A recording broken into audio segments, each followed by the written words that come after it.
we are blessed. Amen. Amen.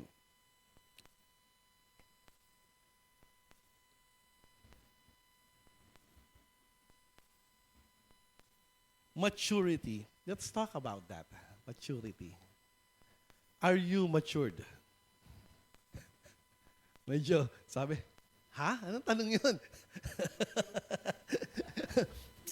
Are you matured spiritually? That's a question that really defines us as a Christian. When we talk about maturity, we are saying that not just spiritually mature, but the truth is that the gauging point is about our emotion. Tama ba? Today we will be listening to the word in Acts chapter 21, verses 17 to the following. Marami akong natutunan dito sa sa passage na to. And one thing I see in this passage is that there is a call for maturity. Are you mature?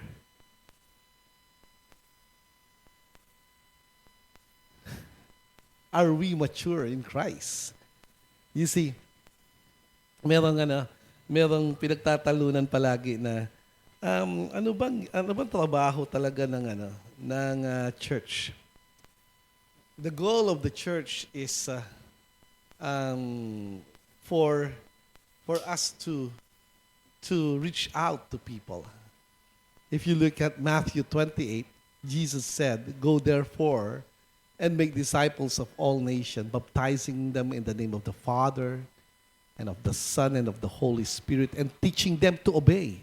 This is a command from God. And when we say maturity, I learned that in all costs, that's maturity.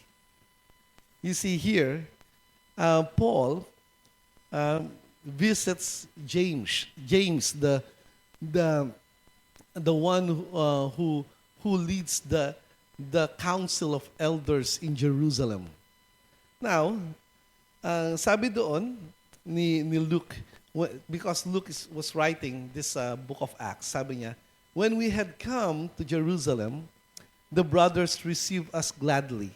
So they went to Jerusalem anyway, despite the fact. Last week we know that they have been warned. Teka muna, huwag ka pumunta dyan, kukulong ka. Pero sabi ni Paul, anong sabi niya? Kahit na patay na, okay lang. You know why? Because Paul knew that even into death, may pakinabang. Sabi niya sa Philippians, for to me to live is Christ and to die is gain. May pakinabang ang kamatayan. Bakit ganun ang salita ni Paul? Because the truth of the matter is that kahit na mamatay siya, napipreach pa rin yung gospel.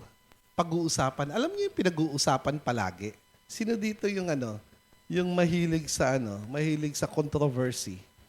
Even in the church, di ba? Ang hilig natin sa controversy sa church. Pagka-controversial, ang sarap pag-usapan. Pag hindi controversial, hindi na pinag-uusapan. Sabihin mo sa katabi mo, magsisi ka na. Magsisi tayong lahat, di ba? So, they were, on the following day, Paul went in with us to James. And all the elders were present. That means, when they say James, it is one of the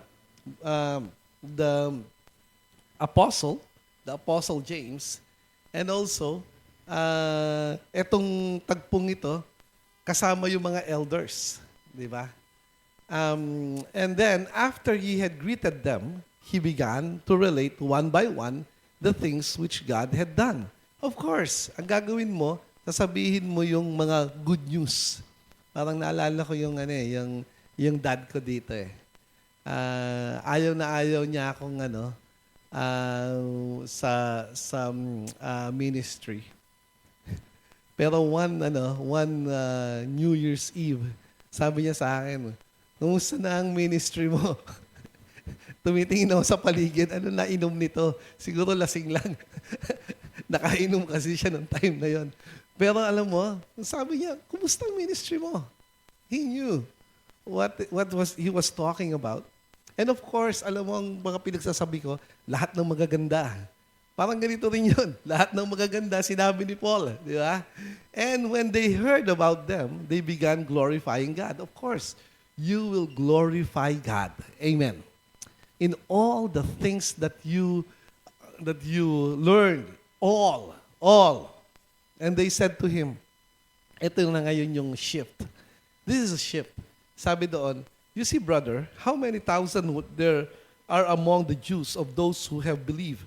And they are all zealous for the law. Sabi, ang ibig niyong sabihin, alam mo, Paul, ganito ang problema eh. Napakaraming mga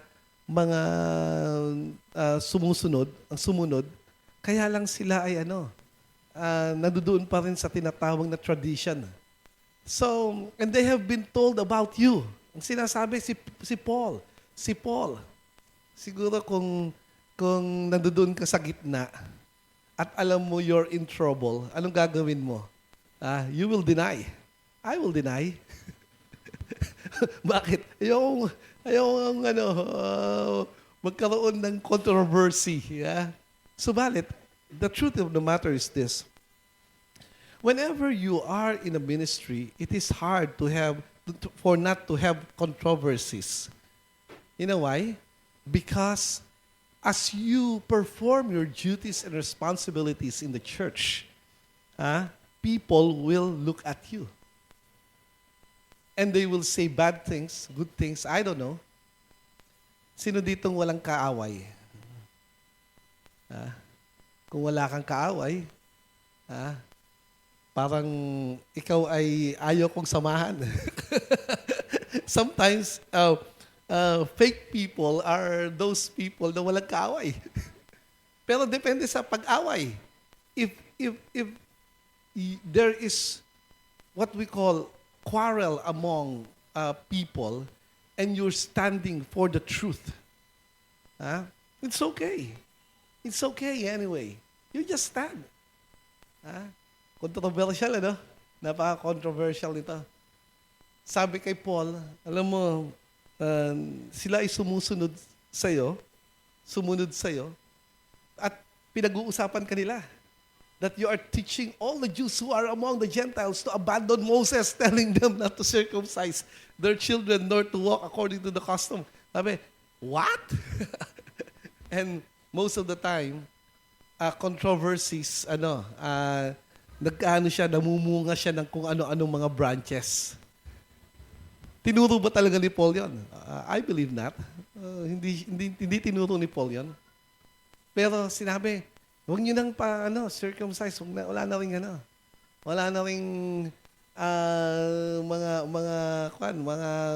mga bagay na gagawin niyo out of the customs and tradition of the Jewish people. Hindi niya tinuro yun. Actually, ang totoo niyan, merong time na doon sa Book of Acts na sinabi ni Paul, ganito, sabi ni Paul sa kanila, kinakailangan ko yung yung inyong decision tungkol dito. At ang decision ng Jerusalem Council, kapag hindi mo ginagawa na, hindi ka naman dati Hudyo, huwag mong i-implement, huwag mong ibigyan ng huwag mong ipalaganap, ganon. Huwag mong impose. Don't impose if it is not your way of life. Pero mag-adhere pa rin kayo sa law. Ganon. Yun ang turo. Pero hindi niya sinabing no. Di ba? So, what is to be done? Sabi, they will certainly hear that you have come. Alam nila, nandito ka na. Therefore, do as well tell you, we have, what? Sabi daw, we have 4 men who have a vow upon themselves. Meron kaming 4 na tao, na lalaki. Ito kasi yung time na kung saan kinakailangan mong mag-purify doon. It's a time of purification.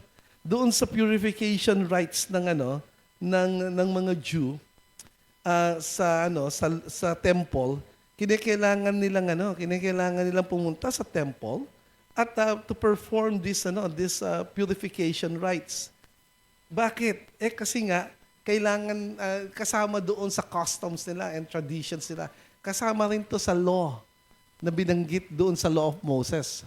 So meron kaming 4 na tao, sabi, take them along and purify yourselves together with them and pay their expenses so that they may shave their heads. And then everyone will know that there's nothing to what they have been told about you, but that you yourself also conform keeping the law. But regarding, sabi doon, the Gentiles who have believed, we sent a letter having decided that they should abstain from meat sacrificed to idols and from blood that was strangled and from sexual immorality.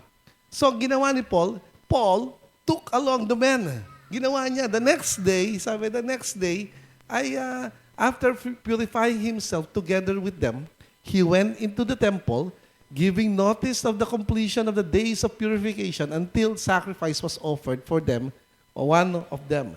Siguro iniisip nyo, ano yung ibig sabihin nito? Ganito yon. You have to remember that Paul went voluntarily. He was preaching to the Gentile.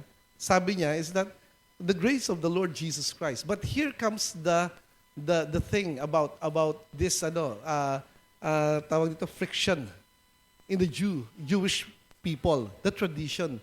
At hindi ito nalalayo sa nangyayari dito sa Pilipinas, di ba? Maraming mga kinakailangang ritual. Ang dami bang ritual? Ha? Pagka namatayan ka lang, ang daming ritual. Di ba?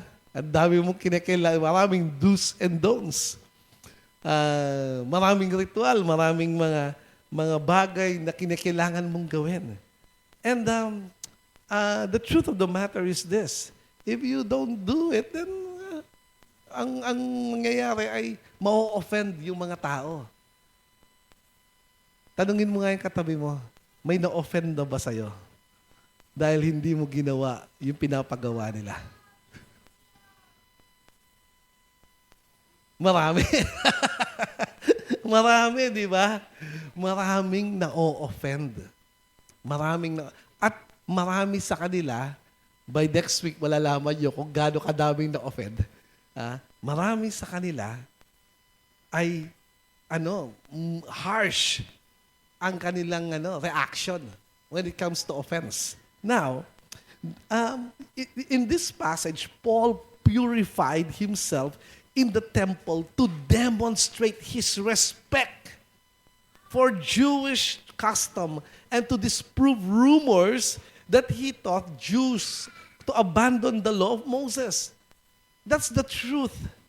Ginawa niya ito upang sa ganon matanggal yung agam-agam. Because the truth of the matter is this, you cannot minister to people unless you make peace with them. Cannot minister. Ang ibig bang sabihin nito, Pastor, ay gagawin ko yung gagawin na. No, hindi ganon. Kung ito ay makaka-violate ng tinatawag na pagpupuri mo sa Diyos o makaka-violate ito sa relasyon mo sa Panginoon, then don't do it. However, if it is your tradition, just like Paul, bakit hindi? Kasi ang alam ng Panginoon ay they're trying to reach out to these people. Now, this was a strategic, voluntary act of cultural identification aimed to maintain unity. Over and over again. Alam nyo, I was branded like this. Kaya lang, lagi, meron silang naririnig palagi sa akin For the sake of unity. For the sake of unity. I will agree. For the sake of unity. I will do it. Alam nyo, yung for the sake of unity na yon, ang totoo niyan, masyadong mahal. Dahil yung for the sake of unity, maraming beses, tayo ang sagot. Ang church na ito ang sumasagot ng mga bagay for the sake of unity. Di ba? Kailangan ba natin yun? Yes. You know why? Because it is also written that do not offend your brothers and sisters. Di ba? Tama ba? Kung ito ay nakakatisod, huwag mong gawin, sabi ni Paul. Huwag mong gawin. Katulad yan. Sino ditong gustong-gusto ng dinuguan? Taas ang kamay. Masarap ang dinuguan, lalo na kung merong puto, di ba? Pero kapag kasama mo ay mga traditional church, di ba? Tanungin mo muna, sino bang ma-offend dito? Kung kakain ako ng dinuguan. Di ba? Kailangan mong tanungin. Bakit? Kasi nga, mahirap maka-offend. If you will offend somebody, especially if it is cost something that like strategic, then it's bad. Di ba?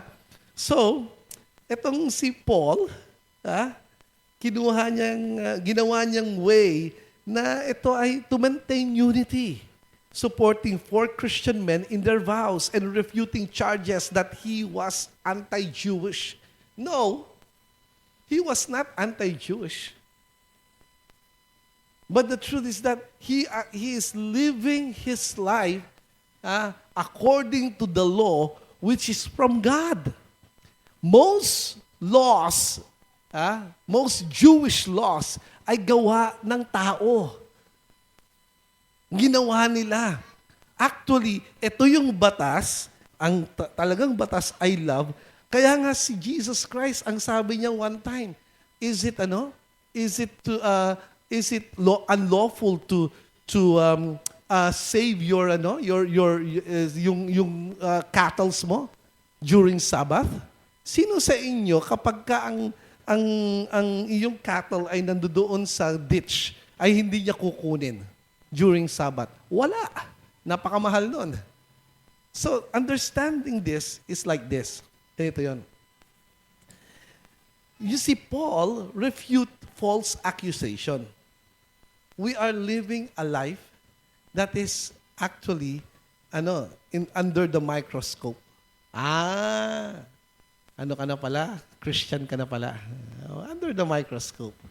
Ikaw pala hindi uminom. Ganito, di ba? Maraming ganun, di ba? Ikaw pala hindi mabiro. Mabiro ng mga hindi magagandang bagay. But you need to understand this. Jewish believers in Jerusalem were told that Paul taught against the law, circumcision, tradition, and the leader James and the elders believed that along with paying for the expenses of 4 men taking a vow, this action would show that rumors were false and that there is what we call strategic unity. Merong solidarity. We go for unity. Amen. We go for unity. Hindi tayo nakikipag-away, pero pag inaway tayo against to standing about the truth, then lalaban. Di ba? Pero ang totoo niyan, we are for unity, the unity in the body of Christ. You see, this strategy, Paul, in accordance with his principles of becoming all things to all men, that is in 1 Corinthians 9:20, followed Jewish custom to win those under the law, showcasing that he did not despise the law of Moses. May tanong sa akin. Ang ibig mo sabihin, Pastor, pwede akong magsimba doon sa Yes. Bakit ka magsisimba doon? Hindi, kasi minsan sinasama ako . Kung sinasama ka ng magulang mo, why not? Di ba? Kung sinasama ka ng mahal mo sa buhay, why not? You just say yes. Be there. Why not? Di ba? Ang ibig mong sabihin, pwede na akong kumain sa piyesta? Of course. You are there not to worship, but you are there to make relationship with people. Di ba? It's all for the glory of God. Ang ibig mong sabihin, pwede na akong mag-enroll sa school na na pagmamay-ari ng ganitong Yes! Of course! Di ba? Bakit? Kasi nga, kailangan nating ma-reach out ang mga tao para sa katotohanan na si Jesus lamang ang daan, ang katotohanan, at ang buhay. Amen. That's the truth. So, we need to voluntarily observe ritual. The act demonstrated that while Paul did not believe keeping the law was required for salvation, he did not consider observing Jewish custom in a non-salvific way to be evil. Hindi ito paraan na kung saan mawawala ka sa tinatawag na book of life. But the truth is this, you need to reach out. You need to conform. Is this compromise? Well, we can say that it is only compromise if your salvation will not be affected. Tama ba? Kung pwede naman. Pwede ba ako makipag-friend sa mga non-Christian? Yes. Yes.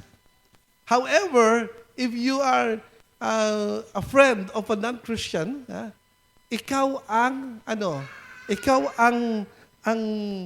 magbibigay ng ano sa kanila. Hindi ikaw ang tatanggap, ikaw ang magbibigay. That means sila ay maiimpluwensyahan mo. Hindi sila ang makakapag-influence sa iyo. Having recently arrived in the Gentile territories, this period of purification was necessary to enter the temple area to complete the rituals with the other men. This is ceremonial cleanliness. Now, Paul's action were not to earn salvation, but to act as a witness to fellow Jews that he still revered the law, thus fostering peace between Jewish and Gentile believers. How about us? Pagmamatigasan ba natin ang mga bagay na hindi naman importante? The truth is this. Sabi doon is that let major things major. Major issues major. If it is not concerned the salvation, then it's okay. Hindi naman concern yung salvation eh. Ang concern dito ay unity among believers. Tayo ay kumikilos ayon sa paraan ng Panginoon. What is the greatest commandment? The greatest commandment is love. Love. If that is the greatest commandment, then we should love. Amen. Di ba? We should love others. We should love our neighbors as we love ourselves. Kahapon ang teaching is that sino dito may kagalit na kapitbahay? Ayaw nilang magtaas ng kamay pero nakaganyan sila. Sabi ko, alam mo, what is the greatest among the commandments? These are people na marami sa kanila unchurched. Merong mga Christian doon, pero merong mga unchurched doon. Sabi ko sa kanila, you know what? The greatest commandment is love. What does it mean when we say love? That means we need to define love as God defines it for us. Paano yun? In 1 John chapter 3 verse 16, we ought to give our life to our brethren. That's love. That's how we love people. That's how we reach out to people. We endure all things. We endure all things. Sabi doon sa 1 Corinthians chapter 13 is that love is patient. What is patient? Long-suffering. We suffer because of love. This passage, alam mo, kinuha ito, pwede ko namang idiretso ang passage na to, pero I want you to understand this. Maturity is about love. Amen. Pag pinagsasabihan ka, you should be mature enough. Because we know na pinagsasabihan ako ng taong ito dahil mahal ako ng taong ito. Tama ba? Maturity is about love. Kapag ka merong mga pinapagawa sa'yo, then why not? Naalala ko yung tatay ko na naman. Sabi ng tatay ko, pastor ka na ngayon, ha? Opo, tay. Opo, dad. Sabi niya sa akin, so, pwede mo ba akong bilan ng gin? Alam ko, tinetest lang ako ng mga time na yun. Ay na! Hindi pwede yung pera ko, pera ng church to eh. Ganun lang. Natawa siya eh. Ay na yung pera mo. Pera ng church to, hindi pwede. Hindi ko pwede pambili ng gin to. Bigay ng pera, paglabas ko. Hindi niya alam, doon yung pinsan ko. Dito, bili ka ng gin. Tapos, sa akin mo bigay o ibigay doon. So, sa akin binigay. Ito na. Sabi niya sa akin, kala ko, hindi mo na ako susundin eh. Well, this is what the world looks like in this generation. If we fail to be mature, if we are immature, people will dislike us. We don't aim to be like. We don't aim for thumbs up. We don't aim for that. We're not aiming for all of that. But what we are aiming for is to bring them to Christ. Amen. Is to bring these people to Christ. And that we can reach out to them and care for them and telling them about Jesus Christ who kapag wala si Jesus sa buhay nila, it amounts to nothing. Kahit na ikaw pang pinakamayaman o pinakamatindi o pinakamalakas sa mundong ito, kung wala si Jesus, baliwala. And the avenue, what's the avenue? Maturity. Maturity. Pag nasaktan ka, you just be mature. Okay. God loves you anyway. Kapag ka meron kang, may hinihiling sa'yo na something na alam mo na pag-uusapan tayo, magkakaroon ng tinatawag na controversies, it's okay. Because we know what major things can happen. Just like Paul. He was so mature to submit himself to the Jerusalem Council, to James and other elders.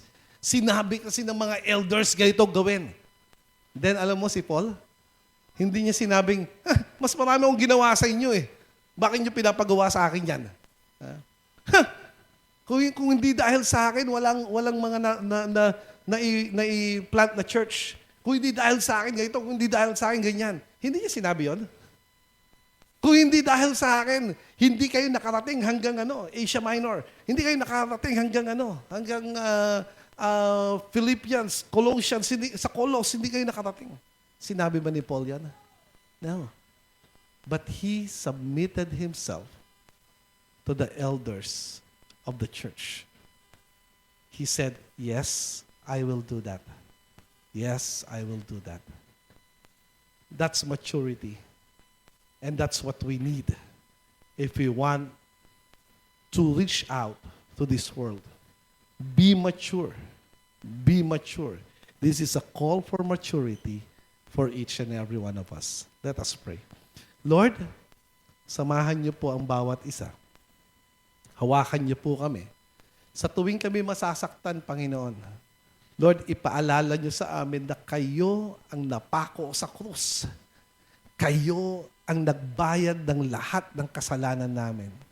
Dahil dito, Panginoon, kami ay magkakaroon ng kaayusan ng pag-iisip. Kahit na nasasaktan kami, Lord, tatanggapin namin ang anumang sakit. Maging maitaas lamang kayo and that we can expand your kingdom here on earth. Lord, bless each and every one once more sa pagpapakinig namin ng salita ninyo. Lord, baguhin niyo po ang puso't damdamin namin. Hawakan niyo po ang isipan namin upang maging katulad namin kayo, O Jesus, na kahit na nasaktan, na-reject, and everything else, Lord, naramdaman niyo lahat, Panginoon, ng pain. Lord, you said in your word, Forgive them, for they do not know what they're doing. Thank you so much, Lord. In Jesus' name we pray. Amen. Amen.